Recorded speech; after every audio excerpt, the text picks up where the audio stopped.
Hello everyone. In standard 10th subject science and technology part 2, in today's video we are going to discuss here about fifth chapter, that is towards green energy. Actually हा जो chapter आहे towards green energy, ह्या चॅप्टरमध्ये कुठले कोणते कोणते concept आहेत बघा. Energy हा जो कन्सेप्ट आहे, एनर्जी म्हणजे ऊर्जा, त्यामध्ये पुन्हा ग्रीन याचा अर्थ हरित म्हणजे हिरवी ऊर्जा. ॲक्च्युली एनर्जी हा कन्सेप्ट म्हटला तर एनर्जी मिळवतो आपण, आणि हे एनर्जी वेगवेगळ्या रूपात आपण आहे हे पाहिलेलं आहे, ऑलरेडी आपल्याला माहीत आहे. पण ही ऊर्जा जी मिळवायची ती ग्रीन एनर्जी असं का म्हटलं असेल? आणि ग्रीन एनर्जी म्हणजे हरित ऊर्जा, आणि हरित ऊर्जेचा कन्सेप्ट आपल्याला या चॅप्टरमधून शिकायचा आहे. हरित ऊर्जा आणि टुवर्ड्स म्हणजे हरित ऊर्जेच्या दिशेने, असा ह्या टॉपिकचा अर्थ होतो. म्हणजे हरित ऊर्जा जी आहे त्या दिशेने आपण या टॉपिकमध्ये बरेच कन्सेप्ट शिकणार आहोत. In this chapter, when we have to discuss here, there are can you recall? In this there are 3 questions are included. First question is what is energy? म्हणजे इथं हा जो प्रश्न आहे याच्यामध्ये what is energy म्हणजे पहिला प्रश्न आहे ऊर्जा म्हणजे काय. Here what is energy. आता एनर्जीचा आन्सर जे आहे, एनर्जी म्हणजे काय? Energy means it is a capacity of the organism, capacity of the body to do work. म्हणजे कोणतंही कार्य करायचं असेल तर त्यासाठी ऊर्जेची आवश्यकता असते, आणि ही ऊर्जा म्हणजेच ही ऊर्जा जी आहे म्हणजेच वर्क, काम करण्यासाठी कोणतंही कार्य करण्यासाठी असलेली जी क्षमता आहे ती क्षमता म्हणजेच आपली ऊर्जा. Means capacity to do work. Then आता ही जी कपॅसिटी आहे, एनर्जी जी आहे ती कोणकोणत्या गोष्टींसाठी आवश्यक असते? आपल्या संपूर्ण शरीराच्या जेवढ्या ॲक्टिव्हिटीज आहेत, म्हणजे आपण एखादी वस्तू उचलणे, एखादी वस्तू ठेवणे, आपल्याला चालायचं असेल, मला बोलायचं आहे, आता मी बोलतेय तर माझी एनर्जी मी वापरत आहे. म्हणजे माझं जे बोलणं आहे ते तुम्ही ऐकताय, समजून घेताय, म्हणजे तुम्ही सुद्धा तुमच्यातली एनर्जी वापरताय. म्हणजे ही एनर्जी जी आहे ती आपल्या लाईफ ॲक्टिव्हिटीसाठी, सगळ्या लाईफ ॲक्टिव्हिटी ज्या असतात त्या सगळ्यांसाठी ह्या एनर्जीची गरज असते. आता ही जी एनर्जी आहे, ऊर्जा जी आहे, कारण प्रत्येक कार्य ऊर्जेशिवाय पूर्ण होत नाही. मला इथं लिहायचं आहे तर इथं एनर्जीची आवश्यकता आहे, मला बोलायचं आहे तर एनर्जीची आवश्यकता आहे, मला समजून घ्यायचं असेल तर माझ्या मेंदूमध्ये ऊर्जा लागेलच, त्याच्याशिवाय हे कार्य होणार नाही. आणि बाकीचे कुठलेही सगळे यंत्र चालवायचं आहे कोणतं तरी तिथं ऊर्जेची गरज आहे. तर ह्या सगळ्या गोष्टींमध्ये ऊर्जा आहे, आणि ऊर्जेची आवश्यकता ही प्रत्येक लाईफ ॲक्टिव्हिटीसाठी गरजेची आहे. तर आता यानंतर दुसरा क्वेश्चन आहे, what are the different types of energy. एनर्जीचे वेगवेगळे टाईप्स कोणते? आता एनर्जीचे वेगवेगळे टाईप्स जे आहेत तर याच्यामध्ये एनर्जीचे वेगवेगळे टाईप्स जे आहेत, एनर्जी ऊर्जा आपल्याला वेगवेगळ्या रूपात दिसून येते. त्यामध्ये मी इथलं काही त्यातले उदाहरणं सांगते. म्हणजे इलेक्ट्रिक एनर्जी, त्यानंतर मेकॅनिकल एनर्जी, त्यानंतर heat energy, light energy, sound energy. हे सगळे ऊर्जेचे वेगवेगळे ऊर्जा आपल्याला ह्या सगळ्या प्रकारांमध्ये आढळून येते. याच्याशिवाय देखील अजून काही ऊर्जेचे प्रकार आहेत, म्हणजे आपल्याला जनरली आपल्याला ह्या सगळ्या प्रकारांमध्ये ऊर्जा आढळून येते. देन दिस मेकॅनिकल एनर्जी म्हणजे यांत्रिक ऊर्जा जी आहे, this mechanical energy is again divided into 2 types, that is a kinetic energy and potential energy. Kinetic energy and potential energy. आता आपण कायनेटिक आणि पोटेन्शियल एनर्जीवरती तर आपण 9वीमध्ये पूर्णपणे एका स्वतंत्र टॉपिकमध्ये आपण ह्याची माहिती घेतलेली आहे. म्हणजे कायनेटिक एनर्जी म्हणजे काय आणि त्याचं सूत्र काय, समीकरण काय, कसं तयार होतं वगैरे. आणि पोटेन्शियल एनर्जी जे आहे तर त्याच्याविषयी आपण त्याच्यामध्ये माहिती घेतलेली आहे. आता यानंतर तिसरा क्वेश्चन आहे, what are the different forms of energy. Actually energy ही वेगवेगळ्या रूपात असते. म्हणजे वेगवेगळ्या रूपामध्ये, म्हणजे वनस्पतींमध्ये पण ऊर्जा आहे. मग वनस्पतीमध्ये जी ऊर्जा आहे ती ग्रीन एनर्जी. आता ती ऊर्जा आपण वेगवेगळ्या रूपात घेतो. म्हणजे ते आपण वनस्पतींचं जे अन्नधान्य ते आपण खातो, म्हणजे त्यामधले कार्बोहायड्रेट्स, प्रोटीन्स, फॅट्स ते आपण वापरतो. म्हणजे हे एक प्रकारची ऊर्जा वनस्पतीमधली केमिकल फॉर्ममधली ऊर्जा, ग्लुकोज तयार होतं केमिकल फॉर्ममध्ये, ते पुन्हा आपण घेतो. म्हणजे हे वनस्पतीमध्ये असलेली ऊर्जा ही केमिकल फॉर्ममध्ये ती आपल्या शरीरामध्ये येते आणि आपल्यामध्ये ATP तयार होतं. म्हणजे ही सुद्धा एक प्रकारचं एनर्जीचं फॉर्म आहे. म्हणजे अशी प्रत्येक गोष्टीमध्ये ऊर्जा सामावलेली आहे. देन आता तुम्हाला एक कार्य इथं दिलेलं आहे लेट्स डिस्कसमध्ये, की make a list of work that we do in our day to day life using energy. म्हणजे आपण दिवसामध्ये, दैनंदिन व्यवहारामध्ये, दिवसभरामध्ये ज्या ज्या day to day life activities करत असतो, जे जे कार्य करत असतो, त्यामध्ये लागणारे जे ऊर्जा, म्हणजे ऊर्जेचा वापर करून आपण ज्या ज्या ॲक्टिव्हिटीज करत असतो त्याची एक लिस्ट बनवा. आणि त्या लिस्टद्वारे which forms of energy do we use to do this work. म्हणजे आपल्याला कार्य करायचं असेल तर आपल्याला कोणत्या प्रकारची ऊर्जा, आपल्या मसल्सना कोणत्या प्रकारच्या ऊर्जेची आवश्यकता असते, आणि याच्याविषयी आपण आपल्या मित्रांमध्ये काय करा, चर्चा करा. म्हणजे विद्यार्थी मित्रांनो, आता आपल्याकडे वेळ आहे आणि ह्या वेळामध्ये आपण मित्रांशी डिस्कशन करत असतो फोनवरून. तर ह्या डिस्कशनमध्ये आपण असेही डिस्कशन करू शकता आणि यातून आपण याचा आन्सर शोधून ठेवायचा आहे. नेक्स्ट आपण आता पुढचा नवीन पॉईंट बघूया, energy and use of energy. म्हणजे ऊर्जा आणि ह्या ऊर्जेचा उपयोग आपण कसा करतो. देन इन मॉडर्न सिव्हिलायझेशन, म्हणजे आत्ताचं जे शहरीकरण आहे, आत्ताचं जे आधुनिकीकरण आहे, आधुनिकीकरण, यामध्ये energy has become a primary need. Energy जो आहे तर त्यामध्ये एनर्जी ही आपली आत्ता प्रायमरी नीड आहे, म्हणजे आपली ही गरज आहे. कारण बघा, कुठली पण गोष्ट आत्ता आपल्याला, कारण जसं आपण महत्त्वाच्या ज्या आपल्या गरजा आहेत मानवाच्या, त्यामध्ये फूड, क्लॉथ अँड शेल्टर, म्हणजे अन्न, वस्त्र, निवारा. पण या 3 गरजा मूलभूत झाल्यानंतर आपल्याला एनर्जीची सुद्धा गरज आहे. आणि कारण एनर्जी शिवाय आपली कुठल्याही प्रकारचं काम होत नाही. We need energy in different forms for diverse types of works. म्हणजे आपल्याला वेगवेगळ्या प्रकारचं काम करायचं असेल तर आपल्याला ऊर्जेची आवश्यकता ही असतेच असते. The energy that we need may be in the form of mechanical energy. आत्ताच आपण पाहिले तसं ही एनर्जी, आपल्याला जी गरज आहे ती एनर्जी एकतर आपल्याला मेकॅनिकल एनर्जीच्या रूपात लागते किंवा केमिकल एनर्जी. म्हणजे मी मगाशीच म्हटलं की सोलर एनर्जीचं कन्व्हर्जन, म्हणजे ॲक्च्युली सूर्यापासून मिळणारी जी ऊर्जा आहे तर ती ऊर्जा वनस्पती घेतात. म्हणजे सोलर एनर्जीचं तिथं कन्व्हर्जन केमिकल फॉर्ममध्ये होतं. कारण का, सोलर एनर्जीचं सोलर रेज वनस्पती ट्रॅप केल्यानंतर फोटोसिंथेसिसच्या ॲक्टिव्हिटीद्वारे तिथं केमिकल एनर्जीमध्ये कन्व्हर्जन होतं, म्हणजे ग्लुकोज फॉर्मेशन होतं. ग्लुकोज फॉर्मेशन झालं की त्याच्यातनं तयार होणारे जे कार्बोहायड्रेट्स आहेत ते ह्युमन बिईंगला, म्हणजेच शाकाहारी प्राण्यांना सगळ्या मिळतं. म्हणजे हे एका फॉर्ममधून एनर्जी काय झाली, दुसऱ्या फॉर्ममध्ये कन्वर्ट झाली. आणि म्हणून आपण ही जी एनर्जी आहे तर ह्या वेगवेगळ्या फॉर्ममध्ये एनर्जी आहे. मेकॅनिकल एनर्जी आहे, केमिकल एनर्जी आहे, साऊंड एनर्जी आहे, आवाजामध्ये सुद्धा ऊर्जा आहे. त्यानंतर लाईट एनर्जी आहे, सूर्यप्रकाश. त्यानंतर हीट एनर्जी आहे, उष्णता. How do we get these forms of energy.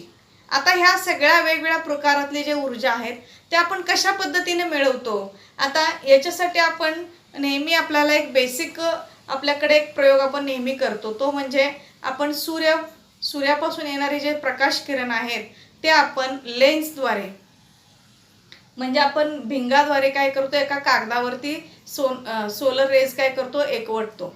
आता इथं बघा, आपण एक छोटासा कागद घेतो आणि एक भिंग लेन्स आपण काय करतो, सूर्यप्रकाशाच्या दिशेने सूर्यप्रकाशाचे किरण त्या लेन्सवरती पडावेत अशा पद्धतीनं तिथं लेन्स लावतो आणि त्याच्या खाली आपण कागद वापरतो.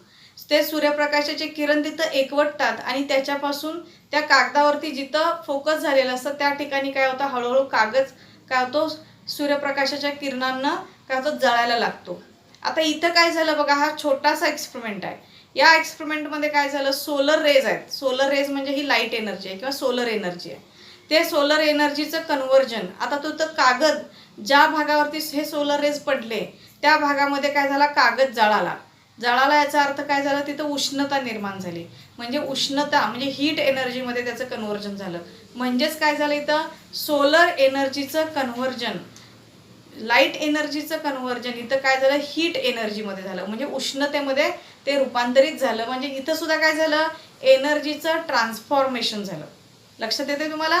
हे जे ट्रान्सफॉर्मेशन आहे आणि असे वेगवेगळे प्रकारामध्ये आपल्या ह्या ऊर्जेचं काय होतं, रूपांतरण होत असतं.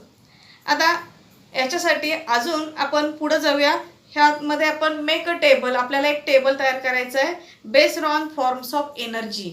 म्हणजे वेगवेगळ्या एनर्जीची जी वेगवेगळे रूपं आहेत तर त्याचे एक टेबल तयार करायचं आहे आणि त्याच्या सोबतीलाच करस्पॉन्डिंग डिव्हाइसेस, त्याच्यापासून त्याला लागणारे जे काही साहित्य आहे, म्हणजे त्याला कुठे एनर्जी तयार करायची असेल तर कुठलं डिव्हाइस, कुठलं उपकरण आपल्याला गरजेचं आहे हे सुद्धा आपण तिथे लिहायचं आहे. We know that energy can be converted from one form to another. Different sources of energy are used to the different forms of energy necessary for us. मग आपल्याला अगोदरच माहीत आहे की कन्झर्वेशन ऑफ लॉ जो आहे एनर्जी कन्झर्वेशनचा, की energy cannot be created, can neither be created और नॉर बी, म्हणजे एनर्जी हे आपल्याला काय करता येत नाही, निर्माण करता येत नाही. ती फक्त एका रूपातून दुसऱ्या रूपामध्ये कन्वर्ट करता येते. आणि म्हणून energy can be converted from one form to another form. Energy म्हणजे ऊर्जा जी आहे ती एका रूपातून दुसऱ्या रूपामध्ये आपल्याला काय करता येते, कन्वर्ट करता येते, म्हणजे बदलता येते किंवा रूपांतरित करता येतं. मग याच्यासाठी डिफरंट सोर्सेस ऑफ एनर्जी जी आहे, तर वेगवेगळ्या प्रकारची जी एनर्जी आहे तर ती एनर्जी जी आहे तर त्याला लागणारा सोर्स जो आहे, एनर्जीचा सोर्स जो आहे तो पण वेगवेगळा आहे. आता याच्यासाठी in previous standard we have learned about energy. आपण ह्याच्या पूर्वीचा 9वीमध्ये इयत्ता 9वीचा जो पेपर फर्स्टचा जो दुसरा टॉपिक आहे कार्य आणि ऊर्जा, तर या टॉपिकमध्ये ह्याच्याविषयी आपण खूप माहिती घेतलेली आहे. म्हणजे एनर्जीचे त्याच्यामध्ये सोर्सेस कुठले कुठले, स्रोत काय आहेत, त्यानंतर एनर्जीशी रिलेटेड असणारे वेगवेगळे टर्म्स आपण या चॅप्टरमध्ये पाहिलेले आहेत. हिअर वी विल लर्न, इथं आपण काय शिकलोय, about various sources of energy. म्हणजे ह्याच्यामध्ये वेगवेगळे स्रोत काय आहेत आणि वेगवेगळ्या त्या स्रोतांपासून एनर्जी कुठल्या फॉर्ममध्ये स्टोअर करता येते हे आपण पाहिलेलं आहे. The methods that are used for this. आता याच्यासाठी ज्या वेगवेगळ्या मेथड्स आहेत, the scientific principles that are used here, आणि त्याच्यासाठी शास्त्रीय जे तत्व आहेत त्याचा सुद्धा इथं वापर केला जातो. The advantages and disadvantages of these methods. आणि या मेथडमध्ये ॲडव्हान्टेजेस काय आहेत, म्हणजे हे एनर्जीचं जे ट्रान्सपोर्टेशन आहे, ट्रान्सफॉर्मेशन आहे, हे करत असताना त्याचे फायदे कुठले असतात आणि त्याचे डिसॲडव्हान्टेजेस म्हणजे त्याचे तोटे कुठले असतात, हे सगळ्या घटक आपण ह्या सगळ्या मेथड्स ज्या आहेत ह्या आपण शिकणार आहोत. आता यानंतर advantages and disadvantages of these methods and also what is meant by green energy. आणि त्यानंतर आपण ग्रीन एनर्जी म्हणजे हरित ऊर्जा काय आहे हे पण आपण या टॉपिकमध्ये शिकणार आहोत. आता यानंतर प्रश्न पुढचे असे आहेत, कॅन यू टेल, म्हणजे तुम्ही सांगू शकता का, where do we use electrical energy in our day to day life. म्हणजे आपल्या दैनंदिन जीवनामध्ये, आपल्या दैनंदिन रोजच्या व्यवहारामध्ये आपण इलेक्ट्रिक एनर्जीचा वापर कोणकोणत्या बाबतीत करतो, इलेक्ट्रिक एनर्जीच्या सहाय्याने. आता तुम्ही याचे उत्तर सहज सांगू शकाल. सकाळी उठल्यापासून रात्री झोपेपर्यंत आपल्याला इलेक्ट्रिकल एनर्जी कशा कशामध्ये त्याचा वापर होतो, याचाच अर्थ कोणकोणते डिव्हाइसेस आपण ह्याच्यासाठी म्हणजे वापरतोय. त्यानंतर पुढचा प्रश्न आहे how electric energy is produce. आता बघा आपण बघतोय की एवढ्या प्रकारच्या एनर्जी आपल्या समोर आहेत, पण यातले आपण सगळेच काही या टॉपिकमध्ये शिकणार नाही आहे. आपला फक्त फोकस आत्ता इलेक्ट्रिक एनर्जीवर आहे. म्हणजे फक्त इलेक्ट्रिक एनर्जी कशी तयार होते. कारण तुम्ही बघा आपल्या घरामध्ये असे कितीतरी डिव्हाइसेस आहेत की जे फक्त इलेक्ट्रिक एनर्जीवरती अवलंबून आहेत. आणि म्हणून इलेक्ट्रिक एनर्जी कशी तयार होते आणि ही एनर्जी तयार होण्यासाठी कोणकोणत्या गोष्टींचा वापर केला जातो, ही एनर्जी तयार कशी केली जाते. आत्ता सगळे उद्योगधंदे जे आहेत तर ते इलेक्ट्रिक एनर्जीचा वापर मोठ्या प्रमाणात करतात. मग ही इलेक्ट्रिक एनर्जी कशी तयार होते याविषयी फक्त ह्या एकाच एनर्जीचा आपण या धड्यामध्ये अभ्यास करणार आहोत. ठीक आहे. आता यासाठी आपण पुढचा पॉईंट आहे generation of electric energy. Electrical energy म्हणजे ही इलेक्ट्रिकल एनर्जी जी आहे ते इलेक्ट्रिकल एनर्जी कशी जनरेट करायची, म्हणजे कसं तयार करायचं आणि त्यानंतर त्याच्या कोणकोणत्या मेथड्स आहेत हे आपण विस्तृतपणे या पुढच्या पॉईंटमध्ये पाहणार आहे.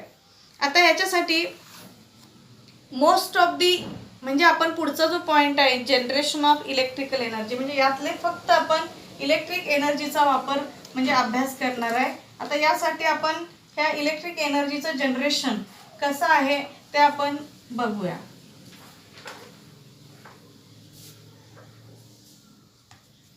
Means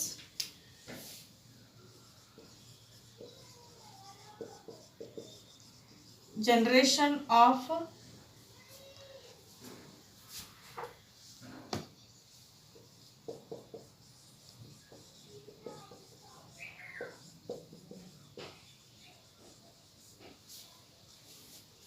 generation of electrical energy. Here most of the electric power plants are based on the principle of electromagnetic induction. म्हणजे आता आपण जर बघितलं तर आता जे मोठे पॉवर प्लांट्स आहेत म्हणजे जिथं आपण म्हणतो की इलेक्ट्रिक पॉवर प्लांट्स म्हणजे एक प्रकारे हे इलेक्ट्रिक ऊर्जा निर्माण करणारे जे पॉवर प्लांट्स आहेत म्हणजे अशी शक्ती केंद्र आहेत त्या ठिकाणी एक महत्त्वाच्या तत्वाचा उपयोग केला जातो तो म्हणजे electromagnetic induction. Electromagnetic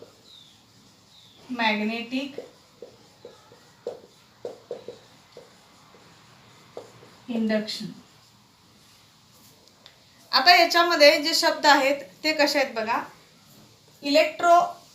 magnetic magnet हा याच्यामध्ये शब्द आहे. इथं इलेक्ट्रॉन मॅग्नेट आणि इथं इंडक्शन म्हणजे इंड्यूस करणे म्हणजे तयार करणे. आता याच्यामध्ये it is invented by Michael Faraday.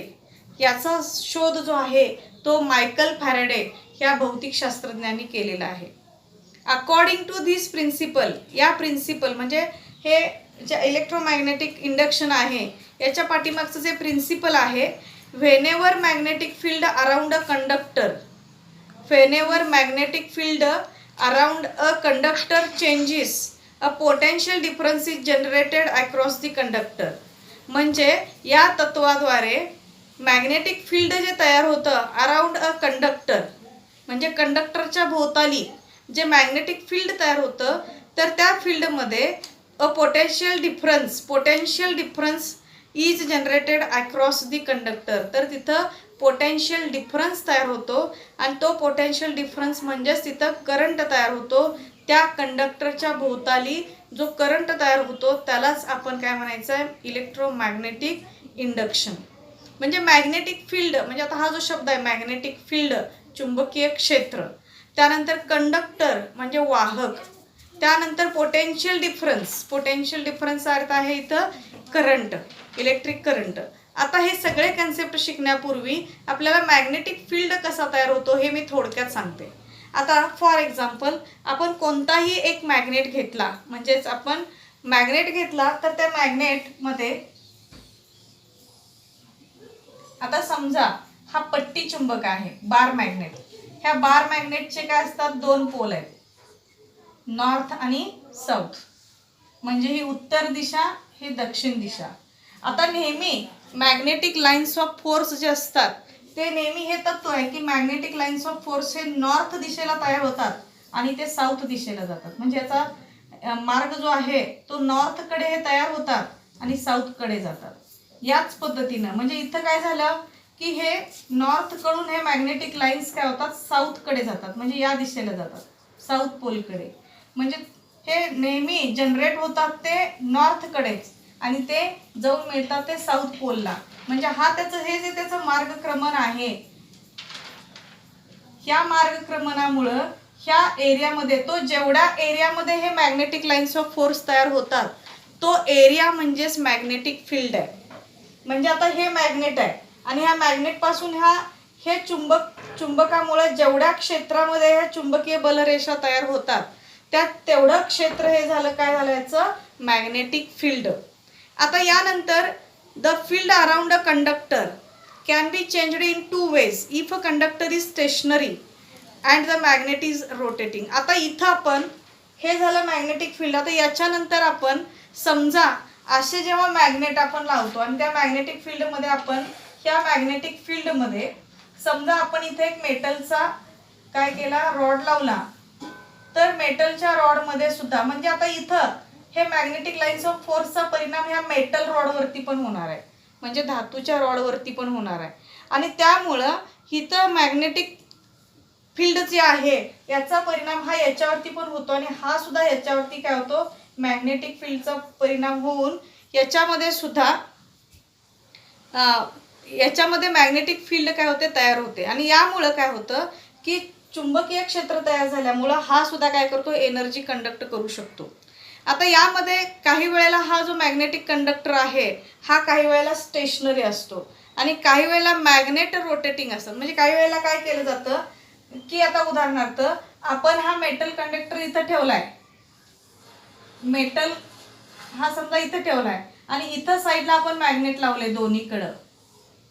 काही वेळेला हे मॅग्नेट रोटेटिंग ठेवले जातात आणि मधला कंडक्टर असतो तो काय असतो स्थिर असतो. आणि काही वेळेला मॅग्नेट स्थिर ठेवले जातात आणि हा मधला कंडक्टर रोटेशन करत असतो. म्हणजे इथं दोन्ही इथं कन्सेप्ट आहेत की ज्या वेळेला काही वेळेला हा कंडक्टर जो आहे तो रोटेट करतो आणि मॅग्नेट स्थिर असतात. आणि दुसरा प्रकार आहे मॅग्नेट रोटेट करतात आणि कंडक्टर स्थिर असतो. म्हणजे हे दोन्ही प्रकार असतात की यामध्ये अशा वेळेला the field around the conductor म्हणजेच if a conductor is stationary, हा कंडक्टर जर स्थिर आहे अँड मॅग्नेट इज रोटेटिंग आणि मॅग्नेट दोन्ही जर रोटेट होत असतील, जर ते गोल फिरत असतील, तर the field around the conductor changes. तर या कंडक्टरवरचं जे फील्ड आहे मॅग्नेटिक फील्ड ते बदलत जातं आणि ते मॅग्नेटिक फील्ड बदलत जाऊन field around the conductor will change. Thus in both the cases a potential difference is created across the conductor. त्यावेळेला ह्या कंडक्टरवरती काय होतं पोटेन्शियल डिफरन्स तयार होतो, कारण त्याचं मॅग्नेटिक फील्ड चेंज होत राहतं आणि त्याचा परिणाम तिथं जे पोटेन्शियल डिफरन्स तयार होतं ते पोटेन्शियल डिफरन्स हे काय असतं ते त्या कंडक्टरच्या अक्रॉसला कंडक्टरवरती जे पोटेन्शियल डिफरन्स आहे ते पोटेन्शियल डिफरन्स काय होतं तिथं तयार होतं. The electrical power generating machine, अशा या पद्धतीने इलेक्ट्रिक पॉवर तयार करणारे जे मशीन असतात हे याच प्रिन्सिपलवरती अवलंबून असतात. त्यालाच आपण इलेक्ट्रिक जनरेटर म्हणजे इलेक्ट्रिक जनरेटरचे जे मशीन तयार केले जातात त्यामध्ये हेच तत्व असतं आणि या तत्वाचा उपयोग करून इलेक्ट्रिक जनरेटर बनवलेले असतात. आता यासाठी आपण आकृती 5.1 ही फिगर पाहू शकता. याच्यामध्ये काय आहे बघा, तर तुम्हाला आकृतीमध्ये दिसत आहेत की मध्ये चुंबक आहे, पट्टी चुंबक म्हणजे बार मॅग्नेट, आणि त्याला मध्ये काय केलेलं आहे रोटेटिंग म्हणजे तिथं मेटलचा रॉड लावलेला आहे. त्यातून मॅग्नेटिक लाईन्स ऑफ फोर्स म्हणजे मॅग्नेटिक फील्ड तयार झालेली आहे आणि त्यामधून काय झालेला आहे जो बार मॅग्नेटच्या मध्ये आपण जो मेटलचा जो काय बार लावलेला आहे त्याच्या भोवताली तिथं काय झालेलं आहे मॅग्नेटिक फील्ड तयार झालेले आहे. आता यामध्ये सच लार्ज जनरेटर्स म्हणजे आता इथं हा मॅग्नेटिक फील्ड कसा तयार होतो ह्या आकृतीमध्ये सहज समजतं आपल्याला. आता यानंतर such large generators are used in commercial power generation plants. आता हे एनर्जी तयार करणारे इलेक्ट्रिक एनर्जी तयार करणारे असे जे मोठे जनरेटर्स आहेत त्याचा उपयोग आपल्याला कमर्शियल पॉवर जनरेशन प्लांटमध्ये म्हणजेच ऊर्जा तयार करणारे, हे इलेक्ट्रिक ऊर्जा तयार करणारे जे मोठे पॉवर जनरेटर प्लांट्स असतात, म्हणजे मोठे कारखाने असतात, तिथं याचा उपयोग केला जातो की जिथं आर्थिकदृष्ट्या वीज तयार केली जाते आणि ती विकली जाते. And turbine is used to rotate the magnet in the generator. आता याच्यासाठी टर्बाईनचा पण वापर होतो की तो काय केला जातो, टर्बाईन इज युज्ड, आणि त्या टर्बाईनचा वापर करून मॅग्नेट रोटेट केले जातात. म्हणजे जे आपण चुंबक, शक्तिशाली चुंबक वापरतो, तर ते रोटेट करण्यासाठी टर्बाईनचा वापर केला जातो आणि त्याच्या साहाय्याने सुद्धा जनरेटरमध्ये ह्या टर्बाईनचा वापर केला जातो. त्यानंतर अ टर्बाईन हॅज ब्लेड्स. आता आपण आकृती 5.2 मध्ये टर्बाईन, स्टीम टर्बाईन बघू शकतो की ह्या स्टीम टर्बाईनला ब्लेड्स आहेत. टर्बाईन हॅज ब्लेड्स म्हणजे ह्या टर्बाईनमध्ये ब्लेड्स आहेत आणि त्याद्वारे फेन अ फ्लो ऑफ लिक्विड, म्हणजे याच्यामध्ये लिक्विडचा जो फ्लो आहे, फेन अ फ्लो ऑफ लिक्विड और gas is directed on the, म्हणजे जर आपल्याला फेन अ फ्लो ऑफ लिक्विड और gas is directed on the blades of the turbine it rotates. म्हणजे आकृती 5.2 मध्ये बघा, जेव्हा एखाद्या द्रवाचा फ्लो जो आहे आणि किंवा गॅसचा जो फ्लो आहे तो आपल्याला ब्लेडच्या सहाय्याने काय करता येतो, फिरवता येतो. इट रोटेट्स, त्यामुळं तो फिरतो. And because of this kinetic energy of the flow, आणि त्यामुळे तो गॅस जो आहे तो गतिज ऊर्जेने काय होतो, फिरायला चालू होतो. This turbine is connected to electric generator. मग हा टर्बाईन त्यावेळेला इलेक्ट्रिक जनरेटरला जोडला जातो.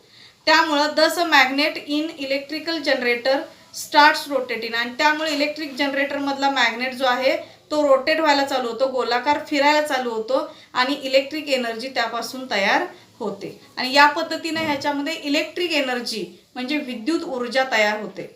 आता ह्याच्यासाठी आपण आकृती 5.2 पाहू शकताय.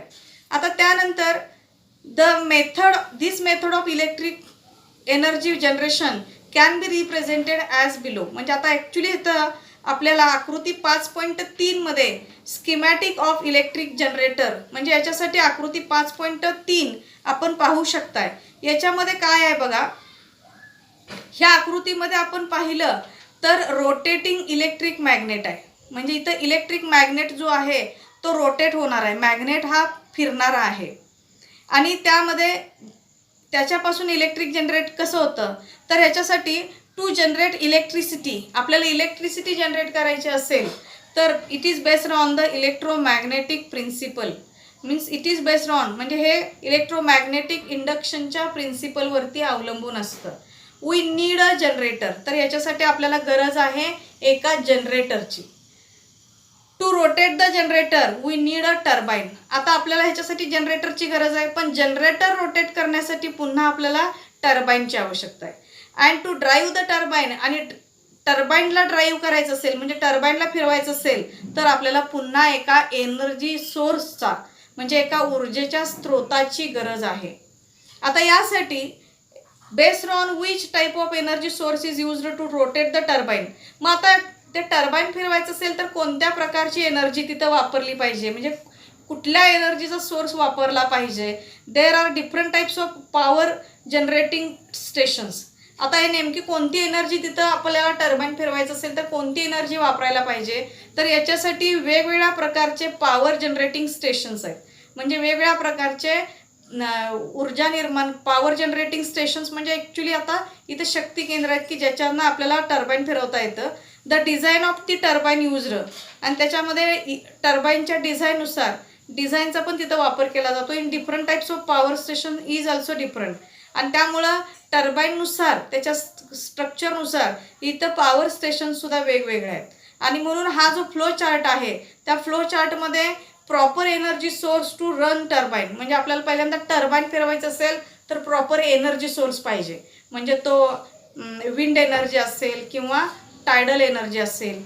त्यानंतर त्याच्यावर अवलंबून आहे टर्बाईन. त्यानंतर त्या टर्बाईन आपल्याला त्याच्यापासून आपण जनरेटरला टर्बाईनचा वापर करतो जनरेटर फिरवण्यासाठी, आणि त्यानंतर इलेक्ट्रिक एनर्जी त्याच्यापासून तयार होते. आणि म्हणून proper energy source to run turbine, then it depend upon it runs the turbine, then turbine runs the generator, and with the help of generator electric energy is formed. आता त्यानंतर इथं आज आपण हे त्याचं बेसिक कन्सेप्ट बघितलेला आहे. आता इलेक्ट्रिक एनर्जी तयार होण्यासाठी टर्बाईनचा वापर कसा असतो, त्यानंतर इलेक्ट्रोमॅग्नेटिक इंडक्शन काय आहे. आता नेक्स्ट व्हिडिओमध्ये आपण thermal energy based on electric power station हे आपण नेक्स्ट व्हिडिओमध्ये पाहणार आहोत. धन्यवाद.